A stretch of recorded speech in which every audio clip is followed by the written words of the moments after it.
alaikum. I'm Shireen Qadri. I am the daughter of Asif Saeed Qadri, Dr. Asif Saeed Qadri, and Safia Mir.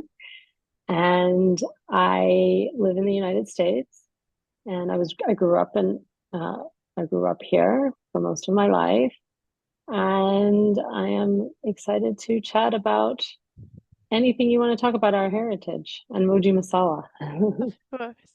So could you introduce Moji Masala? Moji Masala, in its simplicity, is really an Indian spice blend company where um, each packet represents one dish. And so you would have all the spices you need to make, for example, Rogan Josh or Aloo Rasdar or Gobi. And the target market is here in the United States, where Indian food is not very broadly represented at all. And the way it is represented is through what I would call British Indian dishes. So um, a lot of dishes that became more popular in the UK and aren't necessarily like the original homemade dishes you'd find if you traveled throughout India. So we really wanted to bring authenticity and show the diversity of the region, really. Um, and of course, being from Kashmir, and this is the food I grew up eating, the dishes that we really launched in the beginning they're really my mother's dishes. And it took a long time to really perfect them, to get like one packet to equal one dish. You know, Kashmiri mothers don't measure things and they make very large batches. So we're really trying to make an accessible meal for people who want to try a homemade Kashmiri and Indian food and Pakistani biryanis, whatever the idea is to expand to the region, really represent the region. Hey, that's amazing, firstly. So coming to a couple of questions about your personal and cultural background, like as a Kashmiri. Yeah.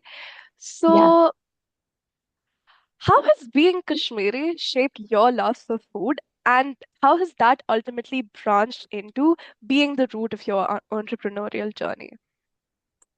Yeah, it's very I'd say it's like a very authentic journey. I when obviously I grew up in a Kashmiri home, so if you're know anything about Kashmiri homes, food is everything.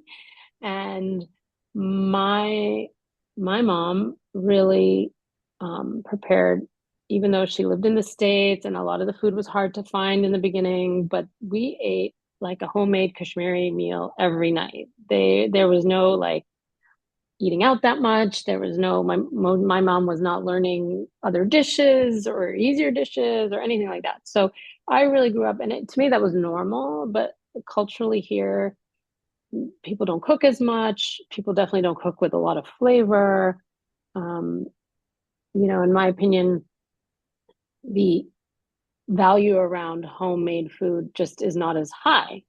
Which so I really had that growing up. That was natural. So when I became an adult and went to college and all of, really lived on my own, in the beginning you're like, oh, this is fun. You get to eat out, you get to try new things. But eventually you're like, oh my gosh, I miss my food and I have to cook because that's the only way to stay healthy is to cook your own food, in my opinion. And so I spent like my 30s really learning how to make all this food, one dish at a time. It took like 10 years because I would only learn a little bit at a time. Whenever I would go home, I would um, try to watch Moji do it. Then I would come home and try it on my own. And eventually I did learn like, paneer and Rogan Josh like properly. But cooking it was like really a big deal, and I would only cook it if I was having like a big dinner party or, something special. I was not making it for every day. And I found that too cumbersome, too tiring. And I had a busy job, and then eventually, obviously after I got married, and then we had our daughter Nora. I was like, oh, if she doesn't learn to eat this food now, she's never going to have a taste for it. She's never going to be exposed to it properly. And so that's really what drove like the creation of Moji Masala. It was the idea of like, oh, I need to find an easy way but it's still homemade, authentic, cooked from scratch. And the problem, with Kashmiri food in particular, because honestly, I think we use a lot more spices in every dish than an average Indian dish. That's the other thing I learned. Like we would easily use 12 or 13 spices. And I noticed in a lot of other Indian food, maybe you can use three or four or five on average. But even for our dishes, for a homemade dish, the masalas are so intense. And so that was really how my husband and I were like driving JD, and we were like sort of talking out loud about this. And we realized, oh, let's try this. I think Moji had made me like a spice packet once, my mom, for like Rogan Josh. And she's like, okay, well, you can feed this to Nora. Just take the spices. I'll make the spices for you. And then you have the spices. It's easy. I was like, oh, well, that makes everything so easy. So it kind of like was like an aha moment, as they say. Yeah. So, what does the idea of home mean to you when you think about Kashmir? And how has your personal journey shaped this view? Especially as someone who didn't, Yeah. who grew up in the States, as you mentioned. How do you feel you connected to Kashmir, even though you were not there physically? Well, I was very lucky because I grew up largely in the late 70s and 80s, and that was just like a very peaceful time in Kashmir. And we went at least every other year to Kashmir for the whole summer. And both my parents are from villages, they're not from Srinagar. And so they came from a very rich village life that was still the life that was going on when we would visit. So I spent a lot of my summers mostly in my maternal household. Um, and what that meant was the food we ate, usually you killed the chicken, you milked the cow, you picked the vegetables. Um, you, at that time, I don't even think there was much running water, very little, and that you definitely didn't take showers. You had buckets of hot water. The life was so much about like living off the land Hmm. and living very cleanly and purely. And when I would go back, it was like so different because this was considered modern life. You have hot showers, you have easy access to food, you buy everything. So it was like a real change. And so it was hard. A lot of times it was hard, but I had there was so much love there and there was so much family. I had so many cousins, your father included. So it was like so fun for me to hang out, to go cherry picking, to hang out with my aunts in the kitchen, which was like a mud kitchen, actually. It wasn't, they were cooking on with the kerosene and um, but I thought it was really fun. And so it like my exposure was so like I don't know how to describe it because I think even a lot of my cousins didn't grow up like that. You know what I mean? Yeah. They really grew up in the city. Of course, they went to school in the city. They would maybe go to Watnu, which is my maternal household, for their winter break or something like that. So it was pretty cool. It was really cool to have that experience. And if you develop a real understanding of how life works, of how like real food, from killing an animal to eating it for dinner is like pretty amazing. Yeah. So that was my experience. Yeah. And how do you feel this adaptability while like going from the States to Patnu in Kashmir, which is like a village, the village life? How do you feel that shaped your personality and your identity as an individual? So that was actually really hard because unlike now, there was no internet. Even a phone call was really like hard to make back then. So like the connection was almost zero. In with the whole even the city, even if you were like from Delhi or Bombay, like it was really minimal. So when I would go back, there was a real feeling of like you're very American. There was curiosity, but there was a real sense of like we love you, but you're not one of us in a way because my life was so different. And so there was a lot of like sharing of experiences, like people were curious and we would talk about our lifestyle or even like things like eventually I started wearing contact lenses. Nobody had even heard of a contact lens. It was like weird. What are you putting in your eye? These were the experiences.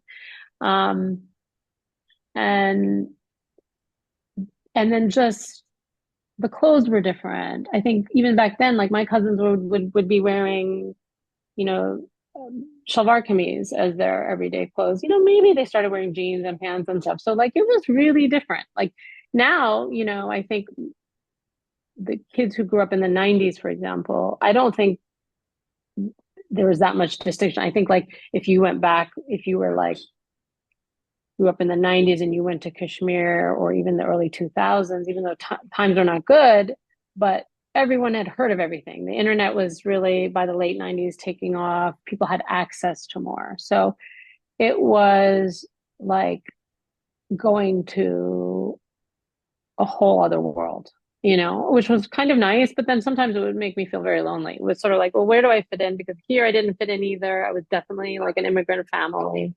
There, it was sort of like, oh, you're American. And like a lot of my peers had that same experience. You're sort of you kind of have an identity crisis as a first generation immigrant, probably anywhere, right? You're not sure. And I'm sure you can relate to it in different ways because you're also going you're living and going to school outside of your original home. So that was actually really hard. That took a lot. You really, until you're an adult, you don't really know how to even um, think about it, or even analyze it. And then, everyone, all the adults are just like, it's fine, they tell you what not to do, what to do. They don't really see the identity crisis necessarily. So they can't be that helpful because they didn't have that experience. They had an immigrant experience, but they had the experience of like knowing who they are, knowing where they're from, having a lifestyle that was common to everybody around them. And that's the real difference. Everything you're doing is different. You're different here, you're different there, you're different in your school. And so you have to kind of live with that. Mm. So you mentioned how like even there was even sort of an evolution in the way that like Vattu is then versus now. So how do you think you could draw a comparison of that? Just like how Vatnu has evolved as a place, like as a village in Kashmir, even from the 70s. Yeah. I mean, I'll be honest, it's been a while since I went back, but even the last time I went back, and my mom and dad are always telling me, like, even where my dad was from, for example, which was more remote than what new, um, like you couldn't, like when we would arrive for the last mile, the car couldn't go on it. Mm, So you literally, because it was all rocks. So mm, you literally couldn't even drive that last mile to get to the house where my father lived. So and then when I went, and this was like 2007, so that was 18 years ago now, I didn't even recognize it. It looked like a city. oh So wow. I was like, where are we? And I had to like really look just to be like, oh my God, I can't even believe this. Like, so this village life has become semi-urban from what I remember. I'm sure compared to Srinagar, it still is very village. Mm, Um, but it definitely it's busier. It There's more life. I don't know how people there feel. That was what I yeah, noticed, and I'm not that's even what I'm. sure. Like the new house eventually, like my grandfather, your grandfather, he built another house that had running water. So even as I was like, by the time I was 15 or 16, the lifestyle had already become a little more modern. Not that people wanted that. A lot of the things I did people didn't want to take a shower. They preferred to do it the way they always did it. But I did notice that there was easier things. But there was still like farm life and crops and rice Mm, paddies and cherry trees. So all of that was preserved, which was great. Um, right, but like you didn't see too much tourism in the villages, and I feel like now you do. The right. tourism was limited to the skiing and to the city. Now I feel like people go to the villages to see, which I think is great. I don't know if you all want to live that life. That's a little overwhelming, but Yes. So, so you mentioned that there is this urbanization or semi-urbanization even in the village areas. So, what according to you, um, how do you think that we as Kashmiris should balance the need for cultural preservation with the inevitable changes that are brought about by modernization? How do you think like it can be a two-way process instead of taking maintaining that cultural Yeah. integrity while also bringing about those changes? Yeah, it's a really, really good question because in a way, I have a lot of experience with that because when you grow up as an immigrant, you your family is trying, they're really preserving a lot, not consciously, but because that's all they know. They're losing a lot for sure, but because they only have like one lifestyle they know how to live, like with the food, you know.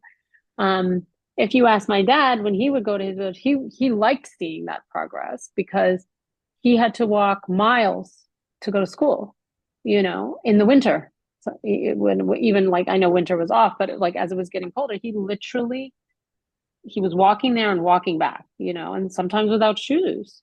So when he would see the modernization, it made him happy because it made him feel like there were smart kids there who were not getting enough education or they didn't have enough money to go and like live a certain life. So he was really happy to see the advancements. So, but I think a lot of people want to like kill everything. And when the people who want to move forward want to forget everything, you know, the people who want to stay back don't want anything. Like you have to like consciously pick the parts you want to keep. I think that's the idea is like consciously decide, which feels unnatural, you know, but even here, you know, growing up in two cultures and raising a daughter in two cultures, I'm always consciously like, oh, I want her to have like when we have Eid, she's not going to have an Eid. Like I loved Eid in Kashmir. It was like even compared to here, we would have our community and we celebrate Eid. But when you go to Eid in Kashmir, the whole country's, you know, the whole state is celebrating Eid. Everything stops. It's so fun.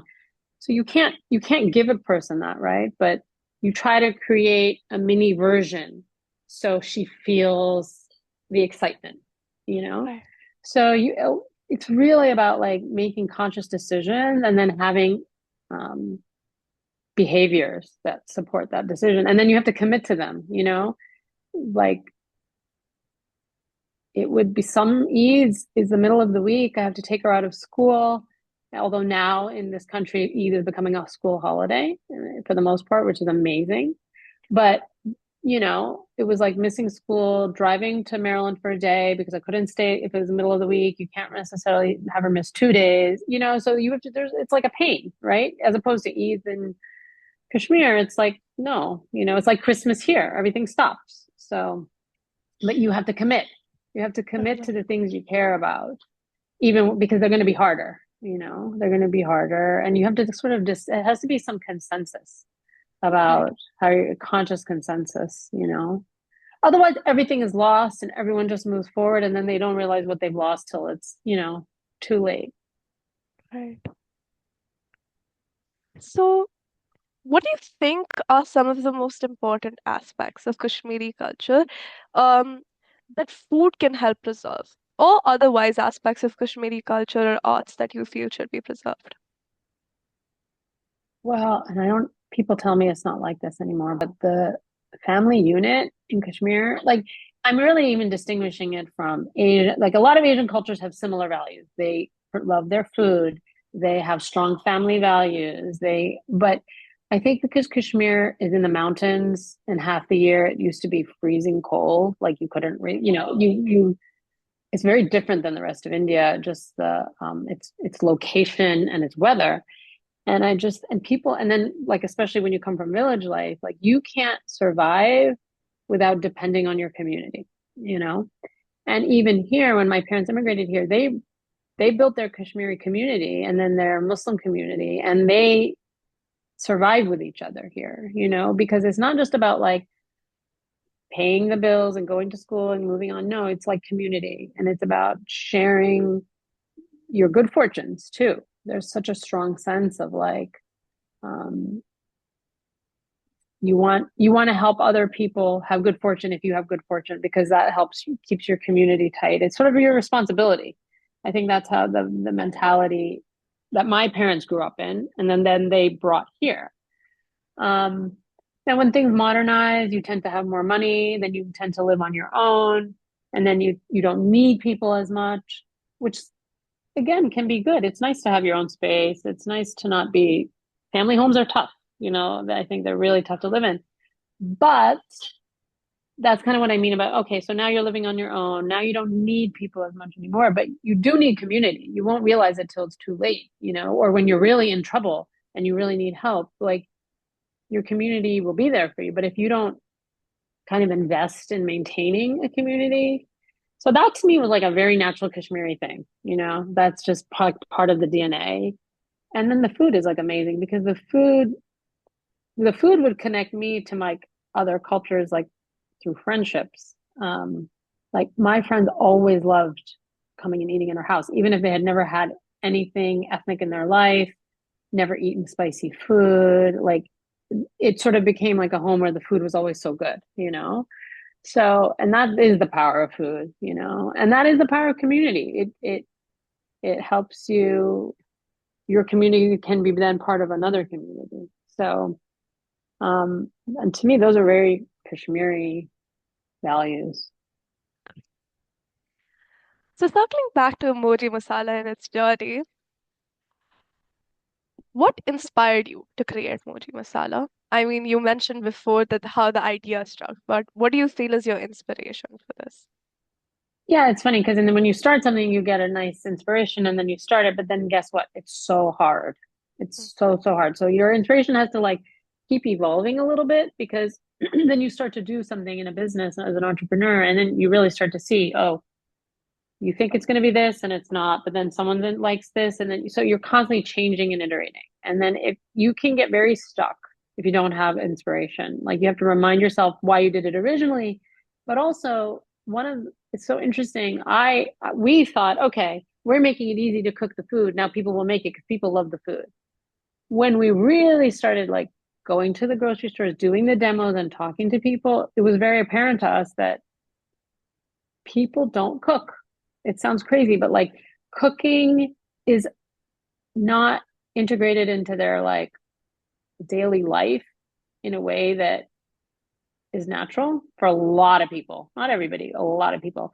And the grocery stores here and the food system here supports like buy this pre-made food and heat it up, buy this processed food and put it this frozen food and not cooking, not like so the idea of like when you cook sometimes is like, oh, for a special occasion, for a dinner party that you're having, but this idea of like, oh, you got to cook something every day or at least 3, 4 times a week, that is a very challenging concept here. That's our experience. And so we were like, wow, it's not just about now we have to like but then it becomes an inspiration. You're like, okay, people want to cook, they want to eat healthier. And this country statistically is very unhealthy, because there's too Yeah. much processed food in our food system. So I think so much of our inspiration has evolved into um, kind of we want to be a positive force for people to um, eat healthier, eat better, and homemade Indian food because we use so many spices. That's the flavor. Like you can make it not healthy, but it's so easy to make Kashmiri food, Indian food, South Asian food healthy, because the flavor really comes from the spices. In a lot of Western cooking, the flavor comes from some kind of fat and like a cream or, something like that, or it comes from sugar. Like there is sugar in everything here. So we kind of really kind of have a layered on mission of like, okay, let's try to be part of this evolution into people cooking more and eating healthier. And they want flavor. They want more exciting food. So, and then these spices are just so diverse. So that's become like the newer inspiration in a lot of ways. Right. So can you tell me, as or the list and the listeners, of course, a little bit more about Moji, as in who the entire endeavor is named on? After, yes, she was an Oh, amazing, amazing, amazing woman. She was my mother's mother, and she was your father's mother. And I'm sorry, your father's grandmother. And um, so your great grandmother, right? Yeah, your great yes, grandmother. my great grandmother. And she was just a force. Like I have a post I did with her on Mother's Day. I'm going to send it to you because I really took a lot of time to write it. But she was just, first of all, she was really smart. That generation of women, especially women from villages, they were not taught to read and write, but she was so smart. I mean, she could do math in her head like that. She knew how to run a household. She was like really loving and warm, but then she was also very strict. And like you did not, kind of I got the better version of her in a lot of ways, or like I got mostly the nice version of her because I did not grow up there. So whenever she saw me, there was less rules with me than I think like with your aunt, like Raju's older sister, who was more of like in charge of helping her maintain like all the relationships and the household and the communication. But she was just loving and passionate and knew how to create order and knew how to make a home run. And she would do anything for you if you needed her. She was like that. And like everybody loved her. Like everybody loved her. Like it was just, she was just one of the people. That's a gift. That's a gift from God, like that, just strong, soulful, um, human that, and I think people lost a lot when she passed away. I think for so much of our family, a part of them also died, when she passed. It was because she had that strong of force. And she was sick most of her life, multiple heart surgeries, just, from the time she was a late teenager, she had a heart problem. So to birth 5 children, twins, and run a home with that kind of, and not, what was healthcare, fortunately she was able to come here for her surgeries, but once she was back home, you just you have to learn how to live the way you live. It was you weren't gonna. It's your strength that drives you more than anything. So Right. she was an amazing woman, and I think naming it after her is she's a matriarch, and it's the idea of like the not just like the cooking of the food, but the love that comes from that kind of matriarch in a home is really what the bit like what we're trying to bring, Right. to the table more than the food. So, and then Right. Nora, my daughter, also we decided we wanted her to call, Moji had only one daughter, which is my mom. So I really wanted that to live on. We wanted that to live on, and um, so Nora called my mother Moji, which is really, Yeah. again, and they were very, very close, very, very close.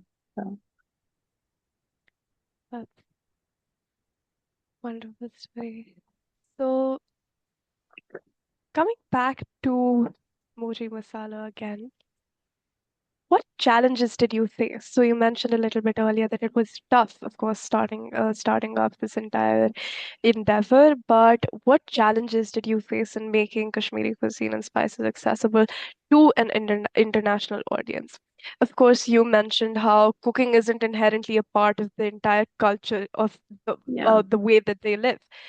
Or, but how do you, as a company, or how do you value keeping Kashmiri flavors authentic while catering to a global audience taste as well? Because that is another primary concern.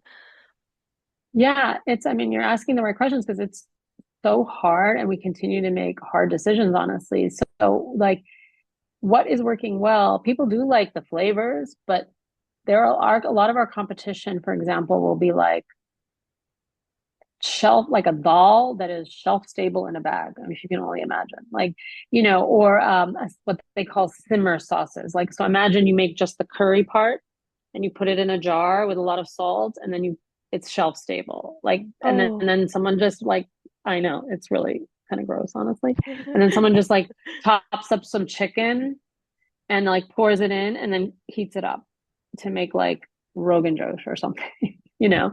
And so and if you make that, the grocery stores will find shelf space for you. But if you do what we do, it's like so hard to get into a grocery store because they don't believe people want to make food from scratch. We believe we've made it so easy if they had the experience that they would. And so we've stayed very local. We've gone into the small chains. We go and show we're committed to doing it the way we're doing it. We don't want to make a snack food like papadum, or a potato chip with spices, or I mean, there's a million things you could do. So staying committed is harder. Our business is going to grow slower, but we also feel like the mission is there. And so that's honestly one of the hardest things because we cannot expand at the pace we want to expand because we don't feel like the culture is quite there, but we feel like it's going to have to go there, right? Like we feel like the trends are going there. So we're kind of staying committed to our approach, Right. even though it's very hard. It's very Right. hard, you know. But the So, more we're out there and we see what's out there, the more we're like, oh my God, people can't eat like this. Like this can't be their way of experiencing Asian food. Like, in the grocery store, they have the ethnic aisle. Okay. So it's literally like the mainstream grocery. Okay. It'll be like mostly shelf stable foods to have Vietnamese food, Thai food, Indian food, whatever, and then a lot of it, none of it's authentic, even though they say it is. It's some dish that was sort of like half half authentic, inspired. I would say it's more inspired by the original dish. So um that's the hardest part, honestly, is just like not giving in to like, okay, well, this is what's selling. Let's just make a snack. Let's just make a potato chip. Let's just, put the curry in a jar or something, that's what we're trying to not do. right. So, correct me if I'm wrong, I mean, but so you're saying that it's essentially the primary what the difficulty that you're saying that is faced is also is like maintaining that integrity or that authenticity amidst that environment, Yes, right? Right. yes. And it's like not cheating people of this experience. Like if they've never had Indian food, I'm sure it tastes fine. Okay. So Yeah. but it's like, wow. So we're going to skip the part where they really can enjoy, like, because people eat it and love it. Like when we go and do demos and we make the food and we give them samples, everybody buys it. And they were like, is it really this easy? Is that all I have to do? Because we have videos, everything. We really made it accessible. So we don't have a problem selling it when we expose people to that. See, that's why we get inspired. Like now, if we were going and people were tasting it and they're like, it's okay. And then they didn't buy it, then we're like, okay, maybe this is not a good product for this culture or something. But that's not the experience we have. We get a really positive experience when we do our demos. So then you also get inspired by like, oh, I don't want to cheat people of this experience, even something simple like you can make with our spice, our potato rastar, aloo rastar. You just need potatoes, oil, and salt because you just saute the potatoes, add the spices, cook it in a little water, and it's amazing. And it takes 20 minutes, So we really consciously like showing people how easy it is to have, making it easy, but like making it really fresh and delicious. Um, so we don't like, yeah, we're like, let's give people a chance at least before you say like, oh, they don't want it. Right. When someone tastes the products of Moji Masala, what part of Kashmir's heritage do you hope they experience? Oh, that's a good question.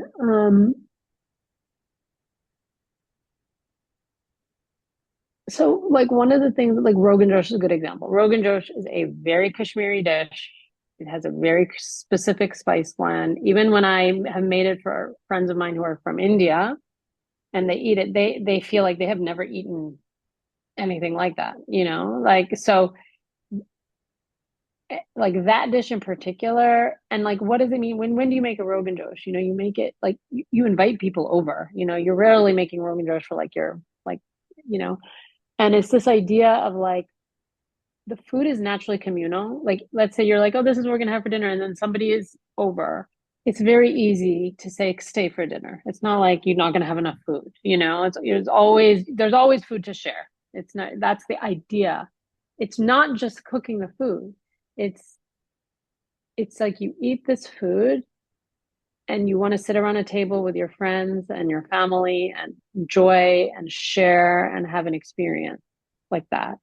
And that's really what the food does really well. Every time you cook the food, like I cook the food, I'm like, oh, let's see if someone so wants to come over and have dinner with us. Like, and I think I want people to have that experience. I think Western culture, they make like, oh, you're going to make fish tonight. You make one piece for yourself, one piece, it's you're not making a dish necessarily, right? You make a dish if you're having a dinner party, but like Kashmiri food, even your everyday food, it's a dish.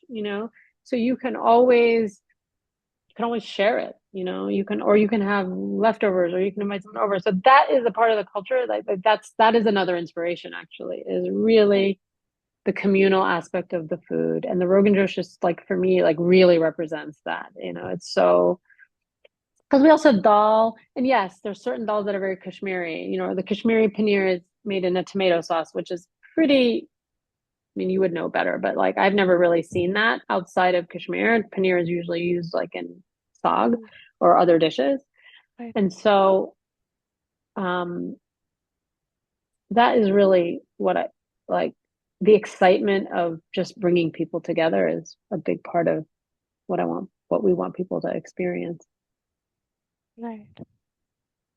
And how do you feel that food tells the story of Kashmir's culture and its history, the story of its people? Yeah, it's so interesting. So we are meat eaters for sure, historically, and even all my Hindu Kashmiri friends, they are meat eaters. Okay, so like it's a the meat eating culture crosses the religious boundaries that are like a little more refined in India. Yeah, Like I mean, I always think it's funny. I have Indian Hindu friends who not from Kashmir, and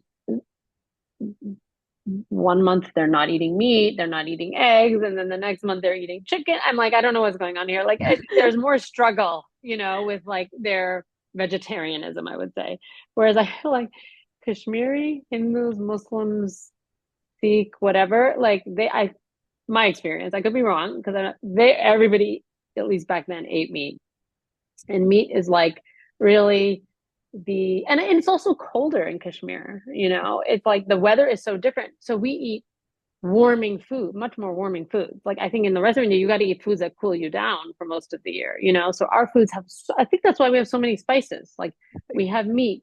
I think we eat more curry. Curry is like curry dishes are rus, dishes with rus, or like like I don't ever recall. I don't think you ever have a meal that doesn't have rus. I don't think that's as common in the rest of India because it's too hot. These are my theories. I don't know if they're right. And so like there's the amount of like we use that's the other thing. Black cardamom is, alhachi is like we use so much of it compared to the rest of India. They use a little bit, and so it forms the base of a lot of our like our garam masala, a lot of our all our curries, things with rust. They have a lot of black cardamom, and right. so and our vegetables are not as like chopped. We leave them leafier. Like I think there's a lot in our food that's much more about warming and needing more sustenance. Um, People in India in general, people in South Asia, people labor a lot. So at least back then, you needed like you would eat rice and rust for breakfast if you were a laborer to kind of like get through the day. So it's yeah, it's very much about like being nourished, eating hearty, staying warm, Mm, um, being very much fueled by the food. And then the other side of it is just like the celebration side, which is very gluttonous, to be honest. Kashmiri culture, it's just the vazwan and the multiple dishes, and then a kilo of meat per person in the vazwan. It's like, um, but those are celebratory. I don't find those to be like the way the everyday mentality is. But if you don't know anything and you just go to like a wedding, you would, people like I'm even sure it compared would to be a other little regions, quite the it's like, experience. wow, there is a lot of food here. Like, and I think people have mixed thoughts about that side. It's just perhaps wasteful. But when we were growing up, Boston, there was no wasted food, by the way. People came with bags. So I, Yeah, I was like, it's exactly. not wasted. People take it home and then eat it for the next week, or, Yeah. um, but perhaps that much is unnecessary. I don't know. Mm, You yeah. So a know. little bit of a different. question from what we've been really exploring. What advice would you give to young individuals or individuals in general who want to bridge cultural heritage and a business? I think like general advice that could apply to anybody, because everybody's different in the way. I think you have to take time and like, what do you care about? You know, like sometimes when you're young, for example, this question of progress versus tradition, your instinct is like, I don't want tradition. Your instinct is like, if it can be overwhelming, tradition. It can be like you can feel shackled by it. But all our traditions, there's a reason for them. They're rooted in something. And I think if you can connect to what's rooted and be authentic to what you care about, it's the best way because the reality is every generation is like, we've been doing this for someone tells them we've been doing this for so long and now you're changing. But no, every generation change like you very few things are rooted in the way they were 1,000 years ago, right? Things Mm, evolve. And so I don't get sad by progress. I don't think like, oh, that's a shame. Like that might be a shame for me. It's not a shame for the person that doesn't work for them. But I think if you give up something because you feel the need to reject, then you're not doing enough work to maybe see what was in those traditions that were good. Like, for example, okay, I don't think too many people really want to live in a multi-generational family home, right? It's too complicated, right? But what comes out of that is this the sense you have extended family, is the sense that you show up for people, that they're your cousins and your brothers and your sisters, and then their wives or husbands are now part of your responsibility. That's too much responsibility, I think, in a modern life. But can you create some other way of still staying connected to your extended family and feeling that sense of um, connection and obligation and like making, you know what I mean? Like yeah, you can come up with your own way. You don't have to keep the same behaviors, but I think you can take these community is really what keeps you alive. Like you hit a point, you could get sick, you could lose all your money, you could turn 60 and perhaps your spouse has passed and you don't have kids or your kids moved away. Somewhere along the way, it becomes apparent that if you don't have a community, you will die younger. You will not. Our humans are not meant to survive alone. They're just mm, not. So there's certain realities to community, and it's important to build it. So if it's not naturally in your life, or you feel like you want to move away from that lifestyle, you still have to take the principles with you. And the idea of community has to live within you, even if it's small, even if it's a little. I mean, you have moved, your life is in Delhi, and I'm sure you found ways to build something of a community. So that's, I think what bridges things is the sense of like, how do I create my community? Because within that, you preserve a lot of traditions that inspire the original setup. right. So, shifting gears a bit, how do you feel about the way Kashmiri culture is represented globally? And what role do you feel food plays in maybe changing or even preserving the perceptions of people?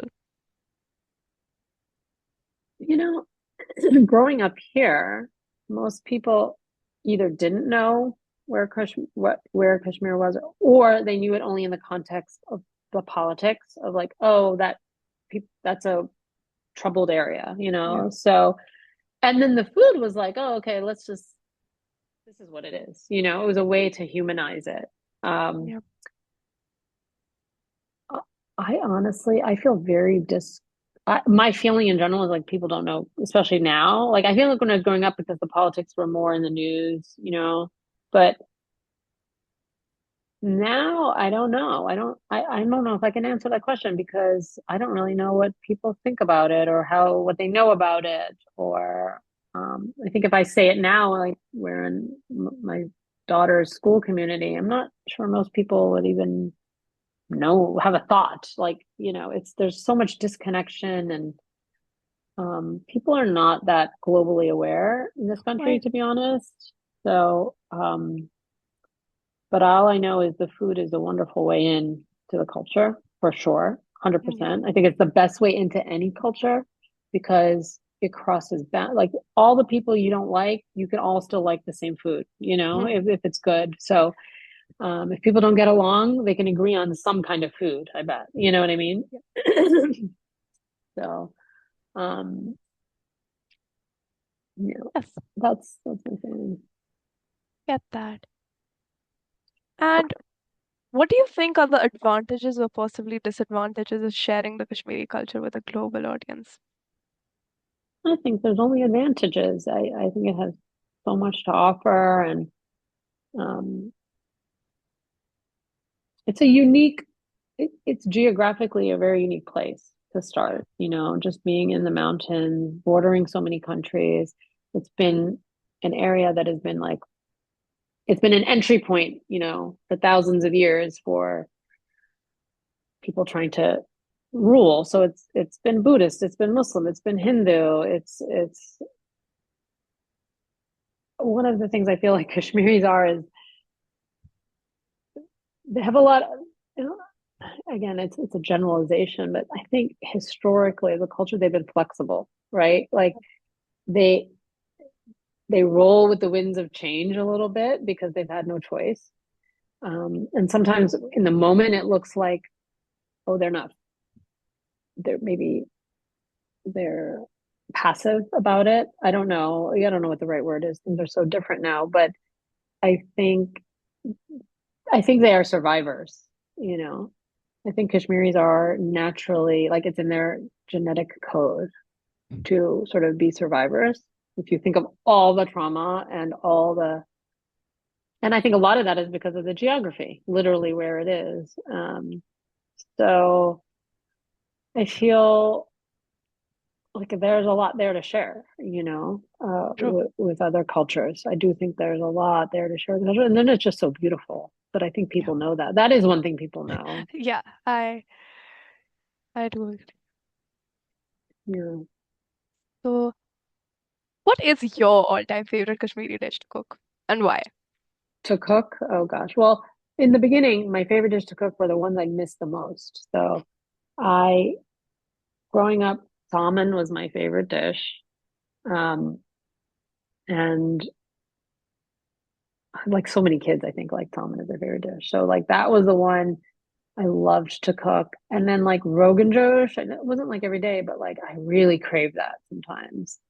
And those were great. But now that I'm older and I'm healthier and I eat way less meat and I want more vegetables, like I love all the like Indian vegetables and Kashmiri vegetables are so good. So just like hawk and rasma and um, just making cauliflower, just making gobi. I love cooking all that stuff. Just like to have this healthy, delicious, flavorful dish that's so satisfying. That's like my favorite thing now, and they're quick. Most of them are pretty quick. So I love Okay. that. I was different though as a kid. I loved the food. Like I was not one, so many kids are just like, I don't want to eat it, or they wanted to. I mean, I liked junk food too, like every other kid, but I loved Kashmiri food. I loved anchar. I loved nunchai. I loved kulchas.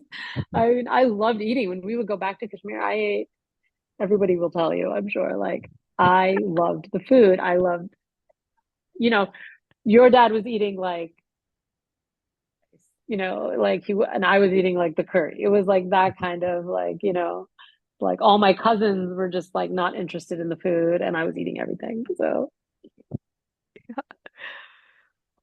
So, in your view, what are the most important elements of Kashmiri culture that should be preserved? So we've talked already about the food and how that preserving that is very essential. But something about maybe music or art, dance, architecture, perhaps any specific part of the Kashmiri culture that you feel well, just other because than I had the village life experience right, and I just think there's so much there, I of like because it's also like, there's a lot of poor people in villages, but they sustain. There's so much to be learned. I think village life is looked down upon because it's usually associated with like lack of education and poverty and so on and so forth. But like the way people's like it would be very noticeable to me. We'd fly into Delhi and the kind of poverty that would be in Delhi would like it's traumatizing as a kid, children without limbs begging for money. I would get sick every time I was in Delhi. And I would go to Kashmir. I would play with the kids who were like, six kids in a room, and that was the way they lived. And perhaps their father just went but those were the kids I played with. They were fun. And even though they had very little, they did have a roof over their head. They did have, because they lived off the land, there was a way to always have a little bit of, food. Nobody was starving. And there's a lot of value there of like, and there was a little schoolhouse, at least for the primary years where the kids were learning their alphabet. Like you can have everything in a village and have village life and have a very natural life. And I always thought that was amazing. Um, and then like the way you play, you don't need much. We would go and pick cherries or climb trees or like, and I came from America where I was playing video games and then I was like, this is more fun. Like this is more like you're in the world and you're also left alone more because it's not dangerous. You're not in a city. You're not, everyone around you is watching your kid. Literally, Yeah. like literally, I would like people would love to give me eggs because they knew I was Safia's daughter and visiting, and they were poor, and I didn't know, and I would just take the eggs. I got home one day, and Moji got so mad. First of all, she already knew I took the egg, so I wasn't like I showed her the egg. I like walked in. I didn't even know what to do with the egg. I was like 9 years old or something, and she's like, why did you take an egg from so and so? And I'm like, first of all, how do you know that? And second of all, how do you already know that? There's no phones, no one's calling her, texting her, which was really alarming to me that she knew that information.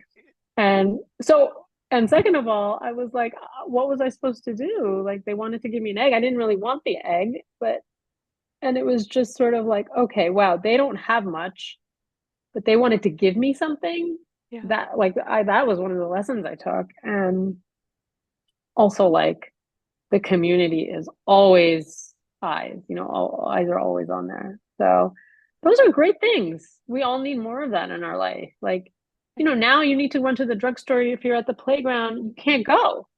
Like, Yeah. there you just tell everybody. You say, oh, I'm just gonna run a quick errand. Can you watch my child?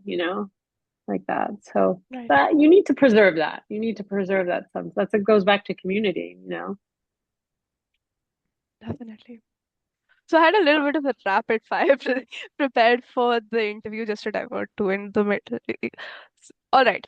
So let me know if you're ready and I'll begin. Okay. Oh boy. Well, Okay. I have to Ready or not? answer quickly.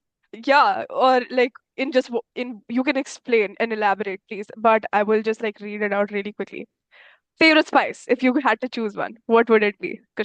Oh, black cardamom. Why? It is like magic. It does so much. It's smoky, earthy. It's unique. It makes everything unique. It creates the unique flavor. Right. Kava or noon chai? What's your ultimate favorite comfort drink? Oh, that's so hard, but I mean, I have to say a proper nunchai is unique. Again, not easy to get. So I'm gonna say I love them both, but Yeah. Rishta or Gustavo? If you could have only one for a special occasion, which would it be? okay. So I don't like it's the one thing I don't like. I don't know why. I cannot stand gashtabas. I know it's everyone's favorite, and I ate everything. I don't know what it is, but I'm gonna go with Rista. But But in general, I don't know what it is. I just but don't you like but you them. do like Ristas, right? Because those are I do literally my like favorite part. Ristas. Okay. Yeah, This is yeah. my I favorite would part pick of the Rista entire. over Gashtaba for Yeah, sure. say, Yeah, I would agree. Favorite Kashmiri flatbread? The Vasa or Girta? Burger Khani. Hmm? Bakar Khani, Burger. right? Really? Yeah.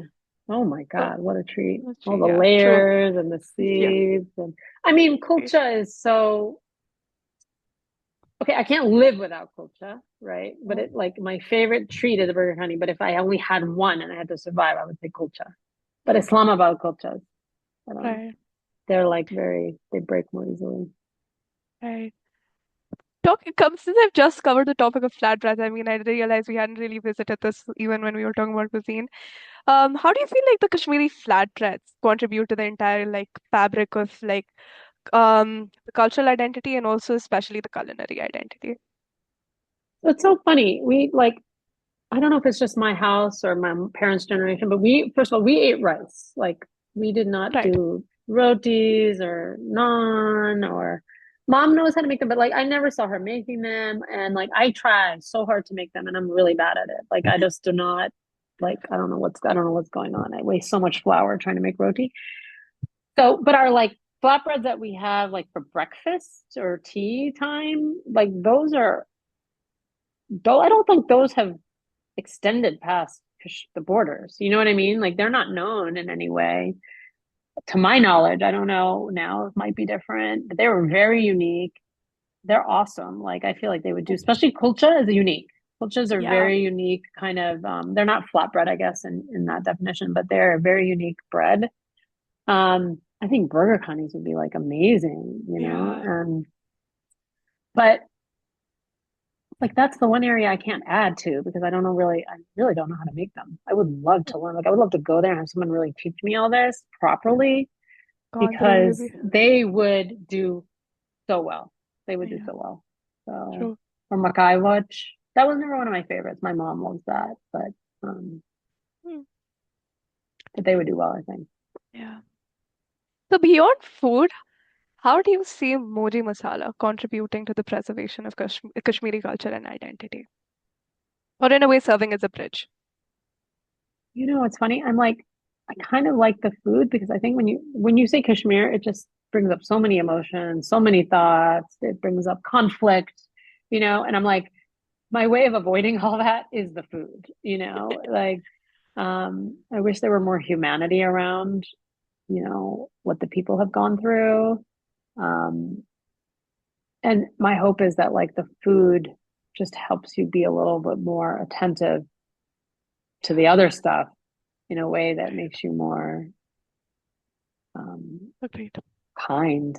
You know, you see, like here, we support Ukraine so much here, and because there's more political need for that. Obviously, it's Europe. If Europe's a mess, we're at risk. Like I understand the reasoning, but the way in which people have responded to like the Ukraine, and then it's like other areas of the world that are like it's almost like they're not human or something, and that's not what people think. But you know, it can feel that way when you see what people are capable of feeling. And why is it? Why are we feeling more connected to Ukraine here? Because it's not that far. We can feel their humanity more. So I feel like for places that are far, that are remote, that don't really have much to do with people's day-to-day life, food is a way to create the humanity, you know? Right. True. Lastly, if you could introduce someone to Kashmir through one meal or story, what would they be? Both of them, one meal and one story, what would they be? It's a really good one. One meal and one story. I think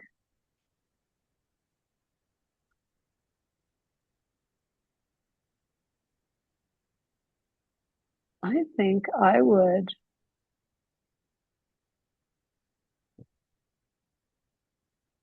make paneer and Rogan Josh for sure. And I would tell them any one of my childhood stories of going, you know, spending time in what, like a day in the life in what now, you know, like waking up, what I ate, you know, go walking with Insha to the cherry garden and just climbing trees, eating cherries on our own, walking home, sitting down to like a delicious meal. Like that's the life I remember. That was really an amazing life, you know, amazing life. Oh, and I did not mention this, but your grandmother was my favorite cook. Oh, wow. Oh, I didn't. I can't believe I didn't mention this. Like, so when we would go to Baramulla, and actually, this I don't know. Do they still have the house that has like the backyard? Yes, yes, yes. Okay. First of all, they had another house before that when they first moved out of the family house in Baramulla. That also I love. It was like one story, but it was on like rice paddies, and Insha and I would like. We have a funny story where like she was like tomboy and like so fast and she was walking in the patties and we got into a fight and I pushed her into the she still remembers that. It was horrible You because there's you all pushed kinds of her bugs in into there. the I mean, I didn't mean to push her in there, but I just got like mad and then she fell in and oh my God, she was so mad at me. And but then we came back and I remember that day we had your grandmother made a sokwangan that was so good. It was so spicy and sour and just like I could eat it by like and I just remember feeling the only thing that made me feel better that day was because Insha was so mad at me and I felt so bad. And the worst part was she was not allowed to be mad at me because whenever we visited, she was basically told, like, you can't be mean to me or my Yeah. sister because we're the guests and we're from America and we don't know any better. And just, and so I think after a while it got a little bit like too much. And so she'd get very annoyed. And I was like, well, she can be mad at me. And they would just be like, no, just don't say anything. And the only thing that made me feel better was eating her saltwan, and it was insane. And then she would make this custard, which not very Kashmiri, but she liked making desserts actually. She would Yeah. make really good custard. And I We, was like, okay, I feel better. yeah. Mm, Yeah. Yeah. I oh. don't, I'm sure Jaji doesn't have energy to cook anymore, but she was a good cook. No, she does cook quite a bit still. Yeah. Mikhail and I, my brother and I, we love aloo gosh that she makes. Yeah. Oh, yeah. But It's so good. that too, it's Do you really like yum. Wangan? Ask her to make tokwangan. I will be taking her up on that considering the story and the It is context. phenomenal. I will be asking her Yeah. definitely. Yeah. All right. Thank you so much for this. No, you're It has mostly, been I'm so great. impressed with I'm very impressed. Your questions are better than anyone that has ever asked us and interviewed us. So,